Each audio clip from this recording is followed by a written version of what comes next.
ಶ್ರೀ ಗುರು ಗಣಪತಿಭ್ಯಾಂ ನಮಃ. ಶ್ರೀ ಶಾರದಾಂಬಾಯೇ ನಮಃ. ಎಲ್ಲ ನನ್ನ ಆತ್ಮೀಯ ವೀಕ್ಷಕ ಬಂಧುಗಳಿಗೆ ನಮಸ್ಕಾರ.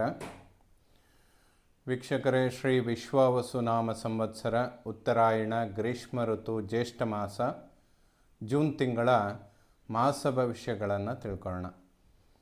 ಜೂನ್ 6ನೇ ತಾರೀಕು ಕುಜ ಸಿಂಹರಾಶಿಯನ್ನು ಪ್ರವೇಶ ಮಾಡಿದರೆ, ಜೂನ್ 6ನೇ ತಾರೀಕು ಬುಧ ಮಿಥುನ ರಾಶಿಯನ್ನು ಪ್ರವೇಶ ಮಾಡ್ತಾನೆ.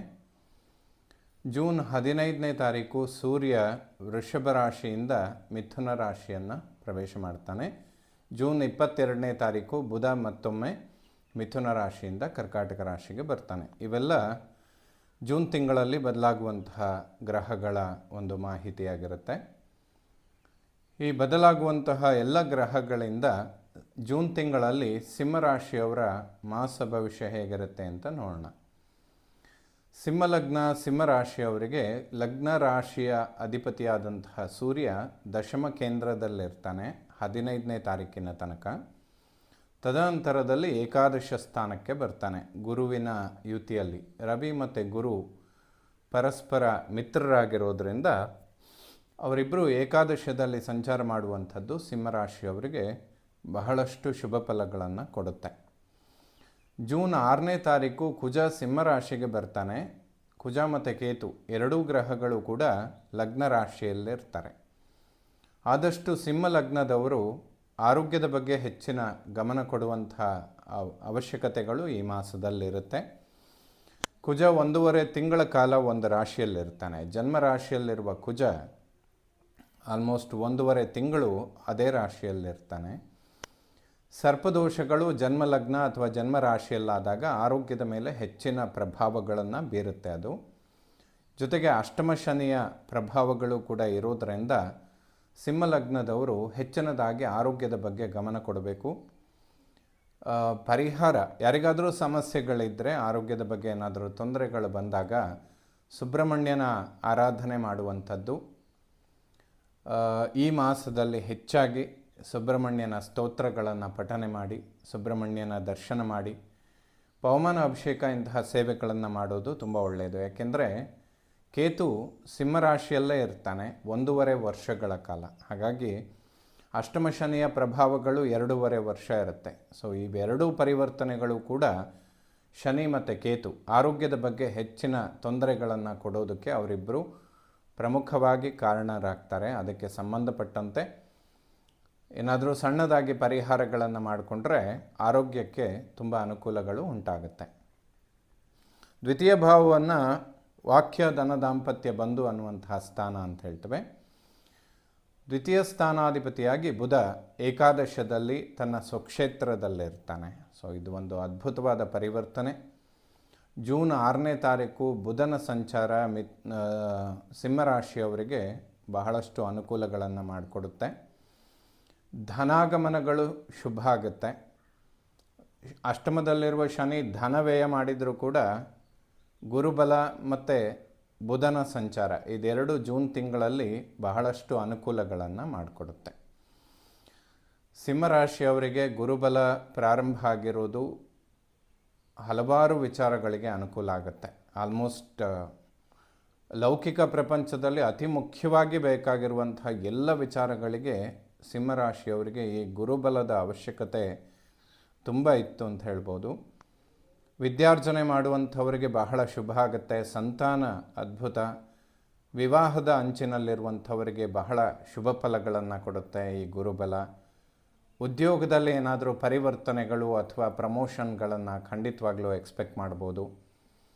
ಸೊ ಗುರು ಲಾಭಸ್ಥಾನದಲ್ಲಿದ್ದಷ್ಟು ಅತಿಶಯವಾದ ಲಾಭಗಳನ್ನು ಗುರು ಖಂಡಿತವಾಗ್ಲೂ ಕೊಡ್ತಾನೆ.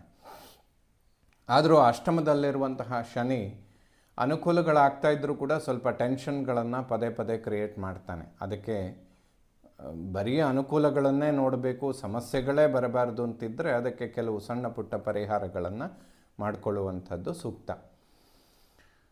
ಧನಾಧಿಪತಿಯಾಗಿ ಬುಧ ಸ್ವಕ್ಷೇತ್ರ ಲಾಭಸ್ಥಾನದಲ್ಲಿರುವಂಥದ್ದು, ಅದು ಗುರುವಿನ ಯುತಿಯಲ್ಲಿ ಸಂಚಾರ ಮಾಡಿದಾಗ ಧನಾಗಮನ ಅನಿರೀಕ್ಷಿತವಾಗಿಯೂ ಕೂಡ ಲಾಭಗಳನ್ನು ನೋಡಬಹುದು. ಕುಟುಂಬದಲ್ಲಿ ಸೌಖ್ಯ ನೆಮ್ಮದಿ ಇದೆಲ್ಲ ಕಾಣೋದಕ್ಕೆ ಖಂಡಿತ ಸಾಧ್ಯ. ಜೂನ್ ತಿಂಗಳಲ್ಲಿ ಕೌಟುಂಬಿಕ ಜೀವನ, ಹಣಕಾಸು, ಆರೋಗ್ಯ, ಈ ವಿಚಾರಗಳಲ್ಲಿ, ಹಣಕಾಸಿನ ವಿಚಾರಗಳಲ್ಲಿ ಹೆಚ್ಚಿನ ಸಮಸ್ಯೆಗಳು ಬರೋದಿಲ್ಲ. ಆರೋಗ್ಯದ ಬಗ್ಗೆ ಮಾತ್ರ, ಅದರಲ್ಲೂ ಪರ್ಟಿಕ್ಯುಲರಾಗಿ ಸಿಂಹ ಲಗ್ನದವರು ಹೆಚ್ಚಿನ ಗಮನ ಕೊಡಬೇಕಾದಂಥ ಅವಶ್ಯಕತೆಗಳು ಈ 1.5 ತಿಂಗಳ ಕಾಲ ಸ್ವಲ್ಪ ಜಾಸ್ತಿ ಇರುತ್ತೆ. ಯಾಕೆಂದರೆ ಕಾಳಸರ್ಪ ದೋಷ ಅನ್ನುವಂಥದ್ದು ಈ ವರ್ಷದ ಪ್ರಾರಂಭದಿಂದ ಶುರುವಾಗಿ ಆಗಸ್ಟ್ ಸೆಪ್ಟೆಂಬರ್ ತನಕ ಅದು ನಿರಂತರವಾಗಿ ನಡೀತಾ ಇರುತ್ತೆ. ಅದರ ಪ್ರಕೋಪಗಳು ಅಥವಾ ಪರಿಣಾಮಗಳು ಪ್ರಕೃತಿಯ ಮೇಲೆ ಬಹಳಷ್ಟು ತೊಂದರೆಗಳನ್ನು ಮಾಡುವಂತಹ ಸ್ಥಿತಿಯಲ್ಲಿರುತ್ತೆ. ಹಾಗಾಗಿ ಅದರ ಪ್ರಭಾವ ಮನುಷ್ಯನ ಮೇಲೂ ಕೂಡ ಸ್ವಲ್ಪ ಪ್ರಮಾಣದಲ್ಲಿ ಇರುತ್ತೆ. ಸಿಂಹ ಲಗ್ನದವರು ಅಷ್ಟಮ ಶನಿಯ ಪ್ರಭಾವ ಅಥವಾ ಜನ್ಮಲಗ್ನ ರಾಶಿಯಲ್ಲಿ ಕುಜ ಮತ್ತು ಕೇತುವಿನ ಸಂಚಾರ, ಈ 3 ಗ್ರಹಗಳಿಗೋಸ್ಕರ ಕೆಲವೊಂದಿಷ್ಟು ಪರಿಹಾರಗಳನ್ನು ಮಾಡಿಕೊಂಡ್ರೆ ದೊಡ್ಡ ಪ್ರಮಾಣದಲ್ಲಿ ಬರುವ ಸಮಸ್ಯೆಗಳನ್ನು ಸಣ್ಣದರಲ್ಲಿ ಪರಿಹಾರ ಮಾಡಿಕೊಳ್ಳೋದಕ್ಕೆ ಖಂಡಿತ ಸಾಧ್ಯ. ಕೌಟುಂಬಿಕ ಜೀವನ, ಕುಟುಂಬದಲ್ಲಿ ನೆಮ್ಮದಿ, ಹಣಕಾಸಿನ ಅಭಿವೃದ್ಧಿಗಳು ಖಂಡಿತವಾಗಲೂ ಸಿಗುತ್ತೆ. ಯಾವುದೇ ಇನ್ವೆಸ್ಟ್ಮೆಂಟ್ಗಳನ್ನು ಅಥವಾ ಹೂಡಿಕೆ ಮಾಡುವಂಥ ವಿಚಾರಗಳಿದ್ದರೆ, ಸ್ವಂತ ವ್ಯವಹಾರಗಳು, ಇದಕ್ಕೆಲ್ಲದಕ್ಕೂ ಕೂಡ ಜೂನ್ 22ರ ತನಕ, 6ನೇ ತಾರೀಕಿನಿಂದ 22ರ ತನಕ ತುಂಬ ಉತ್ತಮವಾದಂತಹ ಸಮಯ ಆಗಿರುತ್ತೆ. 3ನೇ ಮನೆಯನ್ನು ಒಡಹುಟ್ಟು, ಸೋದರ, ಪರಾಕ್ರಮ ಸ್ಥಾನ ಅಂತ ಹೇಳ್ತೇವೆ. ಆ ಸ್ಥಾನಾಧಿಪತಿ ಶುಕ್ರ ಭಾಗ್ಯದಲ್ಲಿದ್ದಾನೆ. ನಂತರ ಕರ್ಮಸ್ಥಾನ, ನಂತರ ಏಕಾದಶ. ಸತತವಾಗಿ ಶುಕ್ರನ ಸಂಚಾರಗಳು ಸಿಂಹರಾಶಿಯವರಿಗೆ ಖಂಡಿತ ಶುಭ ಫಲಗಳನ್ನು ಕೊಡುತ್ತೆ. ಬಹಳ ಸಮಯದಿಂದ ವಿವಾಹದ ನಿರೀಕ್ಷೆಗಳನ್ನು ಇಟ್ಕೊಂಡಿರುವಂಥವರಿಗೆ ಶುಕ್ರ ಕಳತ್ರಕಾರಕನಾಗಿ ಇನ್ನೊಂದು 3 ತಿಂಗಳ ಕಾಲ ಅವನ ಸಂಚಾರ ಬಹಳಷ್ಟು ಅದ್ಭುತ ಒಂದು ಯೋಗಗಳನ್ನು ಕೊಡುತ್ತೆ ಅಂತ ಹೇಳ್ಬೋದು.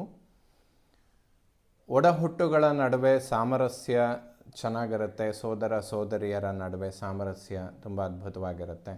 ಯಾವುದೇ ಬ್ಯಾಂಕ್ ಲೋನ್ಗಳನ್ನು ಎಕ್ಸ್ಪೆಕ್ಟ್ ಮಾಡಿದರೆ ಅಥವಾ ಯಾವುದೇ ಹಣದ ನಿರೀಕ್ಷೆಗಳಿದ್ದರೆ ಸಕಾಲದಲ್ಲಿ ಸಿಗುತ್ತೆ ಅಂತ ಹೇಳ್ಬೋದು. ಅದು ನಿಮ್ಮ ನಿರೀಕ್ಷೆಯ ಮಟ್ಟಗಳನ್ನು ಮೀರೋದಕ್ಕೆ ತುಂಬ ಅವಕಾಶಗಳಿದೆ. ಅದನ್ನು ಒಂದು ಕಂಟ್ರೋಲಲ್ಲಿ ಇಟ್ಕೊಂಡ್ರೆ ಒಳ್ಳೆಯದು. ಯಾಕೆಂದರೆ ಅಷ್ಟಮ ಶನಿಯ ಪ್ರಭಾವಗಳು 2.5 ವರ್ಷಗಳ ಕಾಲ ಇರುತ್ತೆ. ಗುರುಬಲ ಅನ್ನೋದು ಪ್ರಾರಂಭ ಆದಾಗ ಸ್ವಲ್ಪ ಬೇಗ ಅನುಕೂಲಗಳಾಗೋದಕ್ಕೆ ಶುರುವಾಗುತ್ತೆ. ಆದರೆ ಅದರ ಖರ್ಚಿನ ಬಗ್ಗೆ ಒಂದು ಕಡಿವಾಣ ಇಟ್ಕೊಳ್ಳೋದು ಅಷ್ಟಮ ಶನಿಯ ಸಮಯಗಳಲ್ಲಿ ಸ್ವಲ್ಪ ಅವಶ್ಯಕವಾಗಿರುತ್ತೆ ಸಿಂಹರಾಶಿಯವರಿಗೆ. 4th ಹೌಸ್ ವಿದ್ಯೆ, ಮಾತೃ, ವಾಹನ, ಸುಖ, ಪ್ರಾಪರ್ಟಿ. ಆ ಸ್ಥಾನಾಧಿಪತಿ ಕುಜ ಜನ್ಮರಾಶಿಯಲ್ಲಿರ್ತಾನೆ. ವಿದ್ಯಾರ್ಜನೆ ಮಾಡುವಂತಹ ಮಕ್ಕಳಿಗೆ ತುಂಬ ಒಳ್ಳೆಯ ಟೈಮ್ ಇದು. ಅಭಿವೃದ್ಧಿಗಳನ್ನು ಖಂಡಿತ ಎಕ್ಸ್ಪೆಕ್ಟ್ ಮಾಡ್ಬೋದು. ವಿದೇಶದಲ್ಲಿ ವಿದ್ಯೆ, ವ್ಯಾಸಂಗ ಇದೆಲ್ಲ ಅನುಕೂಲಕ್ಕೆ ಬರುತ್ತೆ. ಮಕ್ಕಳ ವಿದ್ಯಾಭ್ಯಾಸ ತುಂಬ ಅಭಿವೃದ್ಧಿಯನ್ನು ಪಡ್ಕೊಳ್ಳುತ್ತೆ ಸಿಂಹರಾಶಿಯವರಿಗೆ. ಯಾವುದೇ ಪ್ರಾಪರ್ಟಿ ಅಥವಾ ಮನೆ ಖರೀದಿ ಮಾಡುವಂಥದ್ದು, ಮನೆ ಕಟ್ಟುವಂಥ ವಿಚಾರಗಳಿದ್ದರೆ ಅಥವಾ ಭೂಮಿ ಖರೀದಿ ಮಾಡುವಂಥ ವಿಚಾರಗಳಿದ್ದರೆ ಸಿಂಹರಾಶಿಯವರಿಗೆ ಇದು ಖಂಡಿತ ಅನುಕೂಲ ಆಗುವಂತಹ ಸಮಯ. ಈ ಜೂನ್ ತಿಂಗಳು ಕೂಡ ಬಹಳ ಶುಭ ಸಮಯ. ಈ ಸಮಯದಲ್ಲಿ ಯಾವುದೇ ಲಾಂಗ್ ಟರ್ಮ್ ಅಂದರೆ ತುಂಬ ದೀರ್ಘಕಾಲದ ಪ್ಲ್ಯಾನ್ಗಳಿದ್ದರೆ, ವ್ಯವಸ್ಥೆಗಳ ಬಗ್ಗೆ ಪ್ರಯತ್ನಗಳನ್ನು ಮಾಡೋದಕ್ಕೆ ಇದು ಶುಭ ಸಮಯ. ಅದೇ ರೀತಿಯಲ್ಲಿ ವಾಹನ ಖರೀದಿ ಮಾಡುವಂಥದ್ದು ಅಥವಾ ವಾಹನಗಳ ಪರಿವರ್ತನೆಗಳನ್ನು ಮಾಡಿಕೊಳ್ಳುವಂಥದ್ದು ಸಿಂಹರಾಶಿಯವರಿಗೆ ಶುಭ ಆಗುತ್ತೆ. ಯಾವುದೇ ಸಮಸ್ಯೆಗಳಿಲ್ಲ. ವಾಹನ ಚಾಲನೆ ಮಾಡುವಾಗ ಸ್ವಲ್ಪ ಎಚ್ಚರಿಕೆಗಳನ್ನು ಇಟ್ಕೊಳ್ಬೇಕು. ಯಾಕೆಂದರೆ ಸರ್ಪದೋಷ ಜನ್ಮಲಗ್ನ ಅಥವಾ ಜನ್ಮರಾಶಿಯಲ್ಲೇ ಸೃಷ್ಟಿಯಾಗಿರುತ್ತೆ. ಗಡಿಬಿಡಿಯಲ್ಲಿ ವಾಹನ ಚಾಲನೆ ಮಾಡುವಂಥದ್ದು, ರಾತ್ರಿಯ ಪ್ರಯಾಣಗಳು ಅಥವಾ ಅಮಾವಾಸ್ಯೆ ಹುಣ್ಣಿಮೆ ಸಮಯದ ಪ್ರಯಾಣಗಳು ಅಷ್ಟು ಸೂಕ್ತ ಆಗಿರೋದಿಲ್ಲ 1.5 ತಿಂಗಳ ಕಾಲ. 5ನೇ ಮನೆಯನ್ನು ಜ್ಞಾನ, ಸಂತಾನ, ಪೂರ್ವಪರ ಪುಣ್ಯ ಅಂತ ಹೇಳ್ತೇವೆ. ಸಿಂಹರಾಶಿಯವರಿಗೆ ಎಜುಕೇಷನ್ ತುಂಬ ಚೆನ್ನಾಗಾಗುತ್ತೆ. ವಿದ್ಯಾರ್ಜನೆ ಅಥವಾ ಪೋಸ್ಟ್ ಗ್ರ್ಯಾಜುಯೇಷನ್, ಹೈಯರ್ ಎಜುಕೇಷನ್ ಇದೆಲ್ಲದೂ ಕೂಡ 100ಕ್ಕೆ 100 ಸಕ್ಸಸ್ಸನ್ನು ಕೊಡುತ್ತೆ. ಸಂತಾನದ ಅಂಚಿನಲ್ಲಿರುವವರಿಗೆ ಶುಭ ಫಲ, ಯಾವುದೇ ಸಮಸ್ಯೆಗಳಿಲ್ಲ. ಪುತ್ರ ಸಂತಾನ, ಅದ್ಭುತ ಯೋಗದಲ್ಲಿ ಮಕ್ಕಳನ್ನು ಪಡೆಯೋದಕ್ಕೆ ಗುರುಬಲ ಅತಿಶಯವಾಗಿ ಸಪೋರ್ಟ್ ಮಾಡುತ್ತೆ. ವಿದ್ಯಾರ್ಜನೆ ಮಾಡುವಂಥವರಿಗೂ ಕೂಡ ಶುಭ. 6ನೇ ಮನೆಯನ್ನು ಶತ್ರು, ಋಣ, ರೋಗಸ್ಥಾನ. ಷಷ್ಠಾಧಿಪತಿ ಶನಿ ಅಷ್ಟಮದಲ್ಲಿದ್ದು ಕುಟುಂಬ ವಾಕ್ಸ್ಥಾನವನ್ನು ನೋಡ್ತಾನೆ. ವಾಗ್ವಾದಗಳಿಗೆ ಹೋದರೆ ಸ್ವಲ್ಪ ನಿಷ್ಠುರಗಳಾಗತ್ತೆ ಕುಟುಂಬದಲ್ಲಿ ಅನವಶ್ಯಕ. ತುಂಬ ಹಳೆಯ ಮಿತ್ರರು ಕೂಡ ಶತ್ರುಗಳಾಗೋದಕ್ಕೆ ಅದು ಕಾರಣಗಳು ಉಂಟಾಗುತ್ತೆ. ಸೊ ಯಾವುದೇ ವ್ಯಾವಹಾರಿಕವಾದ ಇನ್ವೆಸ್ಟ್ಮೆಂಟ್ಗಳನ್ನು ಮಾಡುವಂಥದ್ದಿದ್ದರೆ ಸ್ವಲ್ಪ ಈ ಅಷ್ಟಮ ಶನಿಯ ಪ್ರಭಾವಗಳಿಗೆ ಸಣ್ಣ ಪುಟ್ಟ ಏನಾದರೂ ಪರಿಹಾರಗಳು, ಶನಿ ಶಾಂತಿ ಅಥವಾ ಆಂಜನೇಯನ ದರ್ಶನ ಮಾಡುವಂಥದ್ದು, ಆಂಜನೇಯನಿಗೆ ಪವಮಾನ ಅಭಿಷೇಕ ಮಾಡಿಸುವಂಥದ್ದು ಅಥವಾ ಅರ್ಚನೆ, ಇಂತಹ ಸೇವೆಗಳನ್ನು ಮಾಡಿಕೊಳ್ಳಿ. ತಿಂಗಳಿಗೊಮ್ಮೆ ಆದರೂ ಆಂಜನೇಯನ ದರ್ಶನ ಮಾಡಿದರೆ ಖಂಡಿತ ಒಳ್ಳೆಯದು. ಸಿಂಹರಾಶಿಯವರಿಗೆ ಅತ್ಯಂತ ಅವಶ್ಯಕ ಇದು. ಯಾಕೆಂದರೆ ರಾಶ್ಯಾಧಿಪತಿಯಾದಂತಹ ಸೂರ್ಯನಿಗೆ ಶನಿ ಶತ್ರುವಾಗಿ ಕೆಲಸ ಮಾಡ್ತಾನೆ. ಷಷ್ಠಾಧಿಪತಿ ಅಷ್ಟಮದಲ್ಲಿದ್ದರೆ ವಿಪರೀತ ರಾಜಯೋಗ ಅಂತ ಹೇಳ್ತಾರೆ. ಸೊ ನಾರ್ಮಲಾಗಿ ಮಾಡ್ತಾ ಇರುವಂತಹ ವ್ಯವಹಾರಗಳಲ್ಲಿಯೂ ಕೂಡ ಯಾವುದಾದ್ರೂ ಒಂದು ದೊಡ್ಡ ಪ್ರಮಾಣದ ಇನ್ವೆಸ್ಟ್ ಮಾಡುವಂಥದ್ದು ಅಥವಾ ಪಾರ್ಟ್ನರ್ಶಿಪ್ಗಳನ್ನು ಎಕ್ಸ್ಟೆಂಡ್ ಮಾಡಿಕೊಳ್ಳುವಂಥದ್ದು, ಇದೆಲ್ಲ ನಿಮ್ಮನ್ನು ಹುಡ್ಕೊಂಡು ಬರುತ್ತೆ. ಬಟ್ ಆ ಸಮಯದಲ್ಲಿ ಅದನ್ನು ಯಾವುದೇ ವ್ಯಾವಹಾರಿಕ ವಿಚಾರಗಳಿದ್ದರೆ ಸ್ವಲ್ಪ ಶನಿ ಮಹಾತ್ಮನಿಗೆ ಏನಾದರೂ ಸೇವೆಗಳನ್ನು ಮಾಡಿಕೊಂಡು ಮಾಡಿದರೆ ತುಂಬ ಅನುಕೂಲ. ಏಕೆಂದರೆ ಜೂನ್ ತಿಂಗಳು ಸಿಂಹರಾಶಿಯವರಿಗೆ ಧನಸ್ಥಾನಾಧಿಪತಿ ಬುಧ ಏಕಾದಶ ಲಾಭಸ್ಥಾನದಲ್ಲಿ ಸ್ವಕ್ಷೇತ್ರದಲ್ಲಿದ್ದಾನೆ. ಹೂಡಿಕೆ ಮಾಡೋದಕ್ಕೆ ಆಲ್ಮೋಸ್ಟ್ ಈ ತಿಂಗಳ 6ನೇ ತಾರೀಕಿನಿಂದ 22ರ ತನಕ ತುಂಬ ಬೆಸ್ಟ್ ಟೈಮ್ ಅಂತ ಹೇಳ್ಬೋದು. ಸೊ ಹಾಗಾಗಿ ಆಂಜನೇಯನ ದರ್ಶನ ಮಾಡಿ ಹನುಮಾನ್ ಚಾಲಿಸ ಕೇಳುವಂಥದ್ದು, ಇದೆಲ್ಲ ಒಂದು 2.5 ವರ್ಷಗಳ ಕಾಲ ಮಾಡ್ಕೊಂಡು ಬಂದರೆ ವಿಪರೀತ ರಾಜಯೋಗ ಅಂತೇನು ಹೇಳ್ತೇವೆ ಅದರ ಫಲಗಳನ್ನು ಒಂದು 60% ನೋಡೋದಕ್ಕೆ ಅನುಕೂಲ ಆಗುತ್ತೆ. ಅಥವಾ ಯಾವುದಾದ್ರೂ ಪಾರ್ಟ್ನರ್ಶಿಪ್ಗಳಲ್ಲಿ ಅಥವಾ ಉದ್ಯೋಗ ಕ್ಷೇತ್ರದಲ್ಲಿ ಏನಾದರೂ ಟೆನ್ಷನ್ ಅಥವಾ ಸಣ್ಣ ಪುಟ್ಟ ಕಿರಿಕಿರಿಗಳು ಬರುವಂಥದ್ದಿದ್ದರೆ ಸಾಲ್ವ್ ಆಗುತ್ತೆ ಅಂತ ಕೂಡ ಹೇಳ್ಬೋದು. 7ನೇ ಮನೆಯನ್ನು ಮಾಂಗಲ್ಯ, ವಿವಾಹ, ದಾಂಪತ್ಯ ಅಂತ ಹೇಳ್ತೇವೆ. ಸಪ್ತಮಾಧಿಪತಿ ಶನಿ ಅಷ್ಟಮದಲ್ಲಿರೋದು ದಂಪತಿಗಳ ನಡುವೆ ಆರೋಗ್ಯದ ಸಮಸ್ಯೆಗಳನ್ನು ಕೊಡುತ್ತೆ ಅಂತೇಳಿ. ಅದರಲ್ಲಿಯೂ ಕೂಡ ಹೆಚ್ಚಾಗಿ ಕಾಲಿನ ಮೂಳೆಗಳು ಮತ್ತು ನರಗಳಿಗೆ ಸಂಬಂಧಿತ ಆರೋಗ್ಯದ ಸಮಸ್ಯೆಗಳು ಬರೋದಕ್ಕೆ ತುಂಬ ಕಾರಣ ಇರುತ್ತೆ. ಸಿಂಹರಾಶಿಯವರಿಗೆ ದಂಪತಿಗಳು ಆರೋಗ್ಯದ ಅಭಿವೃದ್ಧಿಗಳಿಗಾಗಿ ಅಥವಾ ಯಾವುದೇ ಸಮಸ್ಯೆಗಳು ಬರದೇ ಇರಲಿ ಅನ್ನುವಂತಹ ಕಾರಣಗಳಿಗೆ ಆಂಜನೇಯನ ದರ್ಶನ ಮಾಡಿದರೆ ಖಂಡಿತ ಒಳ್ಳೆಯದಾಗುತ್ತೆ. 2.5 ವರ್ಷಗಳ ಈ ಅಷ್ಟಮ ಶನಿಯ ಸಂದರ್ಭದಲ್ಲಿ ಈಶ್ವರನ ದರ್ಶನ, ಯಾವುದಾದ್ರೂ ಪುಣ್ಯಕ್ಷೇತ್ರದಲ್ಲಿ ಈಶ್ವರನ ದರ್ಶನ ಮಾಡುವಂಥದ್ದು, ತಿಂಗಳಿಗೊಮ್ಮೆ ಅಥವಾ ವರ್ಷಕ್ಕೊಮ್ಮೆ ಆದರೂ ಯಾವುದಾದ್ರೂ ಪುಣ್ಯಕ್ಷೇತ್ರದ ದರ್ಶನ ಮಾಡಿ, ತಿಂಗಳಿಗೊಮ್ಮೆ ಈಶ್ವರನಿಗೆ ರುದ್ರಾಭಿಷೇಕ, ಆಂಜನೇಯನಿಗೆ ಏನಾದರೂ ಪಂಚಾಮೃತ ಅಭಿಷೇಕ, ಇಂತಹ ಸೇವೆಗಳನ್ನು ಮಾಡಿಕೊಂಡ್ರೆ, ಯಾಕೆ ಈ ಪರಿಹಾರಗಳ ಅವಶ್ಯಕತೆ ಅಂತ ಹೇಳಿದರೆ, ಸಿಂಹರಾಶಿಯವರಿಗೆ 12 ವರ್ಷಕ್ಕೊಮ್ಮೆ ಬರುವಂತಹ ಒಂದು ಗುರುಬಲ ಇದು ಅತ್ಯಧಿಕ ಲಾಭಗಳನ್ನು ತಂದುಕೊಡುತ್ತೆ. ಅದರಲ್ಲಿಯೂ ಕೂಡ ವಿದ್ಯೆ, ಸಂತಾನ, ವಿವಾಹ, ಉದ್ಯೋಗ, ಈ ಎಲ್ಲ ವಿಚಾರಗಳಲ್ಲಿ ನೀವು ನಿಮ್ಮ ನಿರೀಕ್ಷೆಗಿಂತ ಹೆಚ್ಚಿನ ಅಭಿವೃದ್ಧಿಗಳಾಗುವಂತಹ ಸಮಯ ಇದು. ಅದಕ್ಕೇನಾದರೂ ಸಮ್ ಪರ್ಸೆಂಟೇಜ್ ಕೊರತೆಗಳನ್ನು ಏನಾದರೂ ತಂದೊಡ್ಡಿದರೆ ಅದು ಶನಿಯಿಂದ ಮಾತ್ರ ಸಾಧ್ಯ.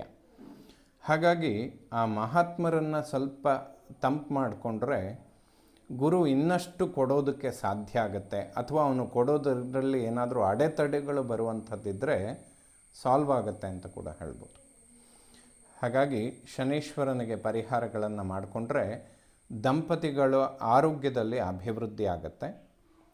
ವಿವಾಹದ ಅಂಚಿನಲ್ಲಿರುವಂಥವರು ಮಂಗಳ ಕಾರ್ಯಗಳನ್ನು ಎಕ್ಸ್ಪೆಕ್ಟ್ ಮಾಡ್ತಾ ಇದ್ದರೆ ಇದು ಖಂಡಿತ ಶುಭ ಸಮಯ. ನಿಮ್ಮ ಪ್ರಯತ್ನಗಳು ಹುಸಿಯಾಗೋದಿಲ್ಲ. ಅಥವಾ ಈ ಸಮಯದಲ್ಲಿ ಉಂಟಾಗುವಂತಹ ಸಂಬಂಧಗಳು ಜೀವನದಲ್ಲಿ ಒಂದು ದೀರ್ಘಕಾಲ ನೆಮ್ಮದಿ ಮತ್ತು ಆರೋಗ್ಯ ಕೊಡುತ್ತೆ ಅಂತ ಹೇಳಬಹುದು. ಅಷ್ಟಮವನ್ನು ಮೃತ್ಯುಸ್ಥಾನ, ಶನಿ ಮೃತ್ಯುಸ್ಥಾನದಲ್ಲಿ ಸಂಚಾರ ಮಾಡುವಾಗ ಕರ್ಮ ಉದ್ಯೋಗದಲ್ಲಿ ಸ್ವಲ್ಪ ಟೆನ್ಷನ್ಗಳನ್ನು ಕೊಡ್ತಾನೆ. ಕುಟುಂಬದಲ್ಲಿ ಅನಾವಶ್ಯಕ ವಾಗ್ವಾದಗಳು ಅಥವಾ ನಿಷ್ಠುರಗಳು ಅಥವಾ ಕಲಹಗಳು ಉಂಟಾಗುತ್ತೆ. ನಿರೀಕ್ಷೆಗೂ ಮೀರಿದ ಖರ್ಚುಗಳಾಗತ್ತೆ ಅಂತ ಹೇಳ್ಬೋದು. ಒಳ್ಳೆಯದಕ್ಕೆ ಆಗಿರುತ್ತೆ, ಬಟ್ ನಿಮ್ಮ ಎಕ್ಸ್ಪೆಕ್ಟೇಷನನ್ನು ಮೀರಿ ನಡೆಯುತ್ತೆ ಅಂತ ಹೇಳ್ಬೋದು. ಸೊ ಈ ಒಂದು 3-4 ವಿಚಾರಗಳಿಗೆ ಉಂಟಾಗುವ ನೆಗೆಟಿವ್ಗಳಿಗೆ ಆಂಜನೇಯ ಮತ್ತು ಈಶ್ವರನ ದರ್ಶನ ಅಥವಾ ಏನಾದರೂ ಒಂದು ಸಣ್ಣ ಸೇವೆ ಮಾಡಿದರೆ ಪರಿಹಾರಗಳನ್ನು ಮಾಡಿಕೊಳ್ಳೋದಕ್ಕೆ ಅನುಕೂಲ ಆಗೋದಕ್ಕೆ ಖಂಡಿತ ಸಾಧ್ಯ. 9ನೇ ಮನೆಯನ್ನು ಭಾಗ್ಯಸ್ಥಾನ, ಪಿತೃಸ್ಥಾನ ಅಂತ ಹೇಳ್ತೇವೆ. ಭಾಗ್ಯಾಧಿಪತಿ ಕುಜ ಜನ್ಮ ಲಗ್ನದಲ್ಲೇ ಇರ್ತಾನೆ. ಅವನಿಗೆ ಅದು ಮಿತ್ರಕ್ಷೇತ್ರ ಕೂಡ. ಭಾಗ್ಯೋದಯಗಳಾಗುತ್ತೆ. ಸ್ಥಿರ ಆಸ್ತಿಗಳು, ವಾಹನ, ಪ್ರಾಪರ್ಟಿ ಇದೆಲ್ಲ ಅಭಿವೃದ್ಧಿ ಆಗುತ್ತೆ. ಖಂಡಿತ ಸಕ್ಸಸ್ಸನ್ನು ಕಾಣ್ತೀರ. ಭಾಗ್ಯೋದಯವಾಗತ್ತೆ ಅಂತ ಹೇಳ್ಬೋದು. ದಶಮವನ್ನು ಕರ್ಮ, ಉದ್ಯೋಗ ಸ್ಥಾನ. ಕರ್ಮಾಧಿಪತಿ ಶುಕ್ರ ಭಾಗ್ಯದಲ್ಲಿದ್ದಾನೆ. ಸಿಂಹರಾಶಿಯವರಿಗೆ ಯಾವುದಾದ್ರೂ ಉದ್ಯೋಗದ ಪರಿವರ್ತನೆಗಳು ಅಥವಾ ಉದ್ಯೋಗದಲ್ಲಿ ಅಭಿವೃದ್ಧಿ, ಬಡ್ತಿ, ಪ್ರಮೋಷನ್ಗಳನ್ನು ಎಕ್ಸ್ಪೆಕ್ಟ್ ಮಾಡ್ತಾ ಇದ್ದರೆ ಜೂನ್ ತಿಂಗಳಿಂದ ಆಲ್ಮೋಸ್ಟ್ 3 ತಿಂಗಳ ಕಾಲ ಅದ್ಭುತವಾದಂತಹ ಸಮಯ. ಲಗ್ನ ರಾಶಿಯ ಅಧಿಪತಿಯಾದಂತಹ ಸೂರ್ಯ ಲಾಭಸ್ಥಾನದಲ್ಲಿ ಗುರುವಿನ ಯುತಿಯಲ್ಲಿ ಸಂಚಾರ ಮಾಡ್ತಾ ಇರ್ತಾನೆ ಜೂನ್ ತಿಂಗಳ 15ರ ನಂತರ. ಸೊ ಸಿಂಹರಾಶಿಯವರಿಗೆ ಉದ್ಯೋಗದ ಪರಿವರ್ತನೆಗಳಿಗೆ ಇದು ಶುಭ ಸಮಯ ಆಗಿರುತ್ತೆ. ಯಾವುದೇ ಹೊಸ ಉದ್ಯೋಗಗಳನ್ನು ಮಾಡಿದರೂ ಕೂಡ ಸ್ವಲ್ಪ ಟೆನ್ಷನ್ ಅನ್ನೋದು ಇದ್ದೇ ಇರುತ್ತೆ. ಯಾಕೆಂದರೆ ಅಷ್ಟಮ ಶನಿಯ ಪ್ರಭಾವಗಳು ಇರುತ್ತೆ. ಬಟ್ ಈ ಸಮಯದಲ್ಲಿ ಸಿಗುವಂತಹ ಉದ್ಯೋಗ ಅಥವಾ ಪ್ರಮೋಷನ್ ಅಥವಾ ಉದ್ಯೋಗದ ಪರಿವರ್ತನೆಗಳು ಇದೆಲ್ಲ ಮುಂದಿನ ದಿನಗಳಲ್ಲಿ ತುಂಬ ಲಾಂಗ್ ಟರ್ಮ್, ಅಂದರೆ ಒಂದು 4-5 ವರ್ಷಗಳ ಕಾಲ ಸಕ್ಸಸ್ಸನ್ನು ಕೊಡುತ್ತೆ. ಸೊ ಈ ಜೂನ್, ಜುಲೈ, ಆಗಸ್ಟ್ ತಿಂಗಳೇನಿದೆ ಸಿಂಹರಾಶಿಯವರಿಗೆ ಉದ್ಯೋಗದಲ್ಲಿ ಅಭಿವೃದ್ಧಿಗಳನ್ನು ಖಂಡಿತ ನಿರೀಕ್ಷೆ ಮಾಡ್ಬೋದು. ಖಂಡಿತವಾಗ್ಲೂ ಸಕ್ಸಸ್ ಆಗುತ್ತೆ ಅಂತ ಹೇಳ್ಬೋದು. ಏಕಾದಶವನ್ನು ಲಾಭಸ್ಥಾನ, ಗುರು ಲಾಭದಲ್ಲಿದ್ದಾಗ ಅದರಲ್ಲೂ ಕೂಡ ಗುರು ಯೋಗಕಾರಕ ಕೂಡ. ಹಾಗಾಗಿ ಅತಿಶಯವಾದ ಲಾಭಗಳನ್ನು ಖಂಡಿತವಾಗ್ಲೂ ನಿರೀಕ್ಷೆ ಮಾಡಬಹುದು. ಗುರು ನಿಮ್ಮ ನಿರೀಕ್ಷೆಯನ್ನು ಮೀರಿ ಕೊಡುವ ಸ್ಥಿತಿಯಲ್ಲಿರ್ತಾನೆ. ಖಂಡಿತವಾಗ್ಲೂ ಅಭಿವೃದ್ಧಿಗಳಾಗುತ್ತೆ. ಯಾವುದೇ ಸಮಸ್ಯೆಗಳಿಲ್ಲ.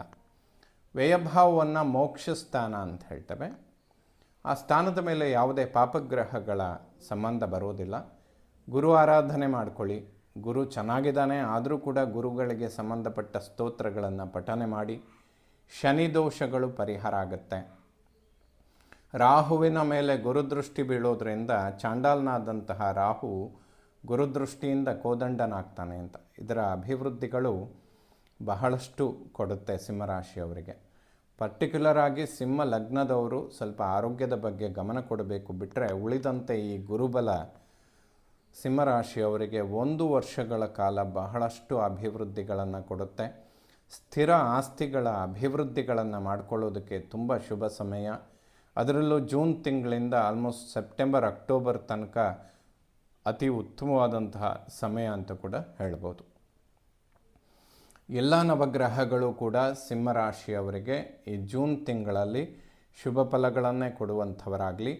ಶ್ರೀ ಶಾರದಾ ಪರಮೇಶ್ವರಿಯ ಸಂಪೂರ್ಣ ಅನುಗ್ರಹ ಎಲ್ಲ ನನ್ನ ವೀಕ್ಷಕ ಬಂಧುಗಳ ಮೇಲಿರಲಿ. ಶುಭವಾಗಲಿ ವೀಕ್ಷಕರು.